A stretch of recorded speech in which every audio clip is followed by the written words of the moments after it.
کہ حضرت عمر رضی اللہ تعالیٰ عنہ حاکم نہیں ہے، خلیفہ ہے۔ حاکم نہیں ہے، خلیفہ ہے۔ خلیفہ اور حاکم میں کیا فرق ہوتا ہے؟ خلیفہ حکم پر حکومت قربان کر دیتا ہے۔ حاکم کون ہوتا ہے؟ جو حکومت پر حکم کو قربان کر دیتا ہے۔ وہ کہتے ہیں میری حکومت نہ جائے، شریعت جاتی ہے تو جائے۔ خلیفہ کون ہوتا ہے؟ وہ کہتا ہے شریعت نہ جائے، حکومت جاتی ہے تو جائے۔ وہ حکومت کی پرواہ نہیں کرتا، وہ خلیفہ تھے۔ خلیفہ 22 لاکھ مربع میل میں اسلام پھیلانے والا شخص، جو اللہ سے مانگا گیا یا اللہ عمر دے دے مجھے، یا اللہ مجھے عمر دے دے دیے گئے۔ بدھ کو دعا مانگی، جمعرات کو عمر اسلام میں آ گئے۔ بدھ جمعرات کی درمیانی رات حضرت ابوبکر کی پٹائی ہوئی، شام کو بڑی شدید مرنے کے قریب ہو گئے، اٹھا کے لائے گئے۔ آپ نے دیکھا تو آپ کا رو رو کے برا حال ہو گیا۔ اس وقت آپ نے دعا کی ہے اللہ اسلام کو عزت ہے، ان دو میں سے ایک، عمر یا عمر۔ ایک ابو جہل کا نام عمر بن ہشام ہے، ان کا نام عمر بن خطاب ہے، لیکن آپ نے فرمایا میرا جی چاہتا ہے کہ عمر بن خطاب ہو۔ رات کو دعا مانگی، جمعرات کی صبح کو عمر بن خطاب قتل کا ارادہ کر کے اور ایمان سب منور ہوئے، مشرف ہوئے۔ اور جب یہ ایمان لائے تو جبریل اتر آئے کہ یا رسول اللہ آپ کو خوشی ہو رہی عمر کے اسلام کی؟ آپ نے کہا بڑی، کہ آسمان کے فرشتے بھی خوش ہو رہے، آسمان کے فرشتے بھی خوش ہو رہے۔ 10 برس حکومت کی۔ 10 سال کے بعد عبداللہ بن عمر بیٹے نے خواب دیکھا کہ پسینہ ایسے پہنچ رہے ہیں، یوں پسینہ پہنچ رہے ہیں۔ کہنے لگے ابا جان کیا ہوا؟ کہ بیٹا حکومت کا حساب دے کے فارغ ہوا ہوں، ابھی جان کا حساب باقی ہے۔ 10 برس کے بعد خواب دیکھا تو کیا کہہ رہے ہیں؟ ابھی حکومت کا حساب دے کے فارغ ہوا ہوں، ابھی جان کا حساب دینا باقی ہے۔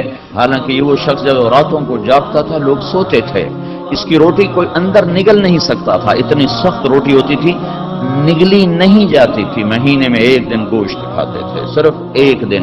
ایک دن بیٹے نے کھانے پر دعوت کی تو نوالا منہ میں رکھتے ہی وہ ہاتھ کھینچ لیا، بیٹا میں نہیں کھاؤں گا۔ کیوں؟ کہ 2 سالن ہے۔ کہ 2 کہاں ہے؟ گوشت ہے۔ کہنے تم نے گوشت میں گھی ڈالا ہوا ہے، گھی الگ سالن ہے، گوشت الگ سالن ہے۔ میرے نبی نے زندگی بھر گھی اور گوشت ملا کے نہیں کھایا۔ کہ ابا جان میں نے کوئی فضول خرچی نہیں کی، آج مجھے گوشت سستا مل گیا تھا تو میں نے آدھے درہم کا گوشت لے لیا، آدھے درہم کا گھی لے لیا، دونوں کو ملا کے بنا دیا، تو اس میں کوئی فضول خرچی نہیں ہوئی۔ کہ نہیں بیٹا، عمر کا ہاتھ اندر نہیں جا سکتا، میرے نبی نے گھی اور گوشت کو اکٹھا نہیں کیا۔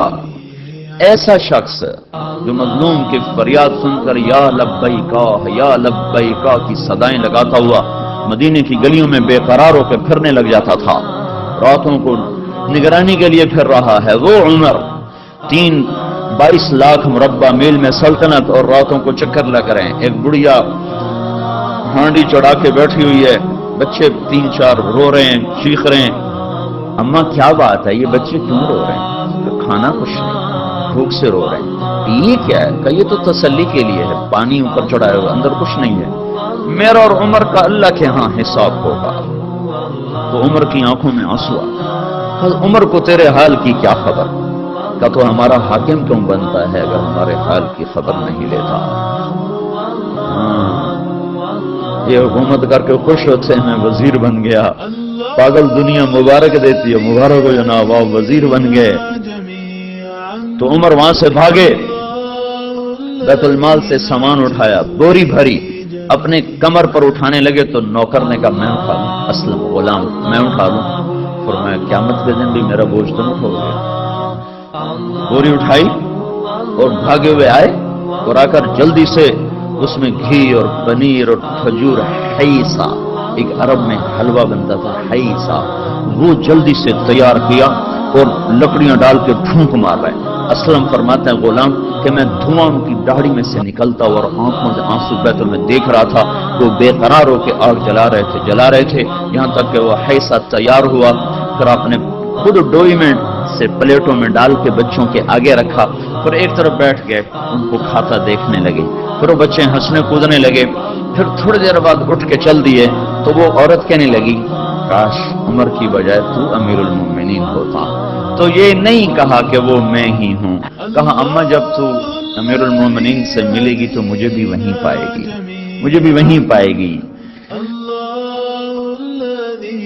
واعتز به جميعا. الله